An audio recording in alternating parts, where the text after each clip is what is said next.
இகழ்தலையும் புகழ்தலையும் ஒரு முகமாய் கருதும்படி செவி உரைத்த முத்து குமரன்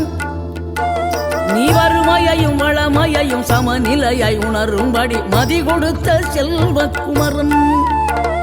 தடை 100 வந்தாலும் செயல் வெற்றியாக்கி தரும் தாராள குணம் கொண்டவன் நீ வலை வீசும் அறிவுக்கு தொலைவானவானாகி மாறாது அருள் செய்பவன் தீராத காதலோடு திருவடியை தொழுபவர்க்கு திரவியமே தருகின்றவன்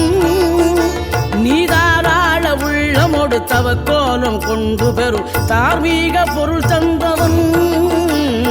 தார்மீக பொருள் தந்தவன் ஆறுபடை வீடும் அருள் வழங்கும் முருகா அருகே அணிவோடோடிவா மூவிரண்டு முகம் ஜொலிக்க 2 கரங்களுடன் ஆதரவு தரவோ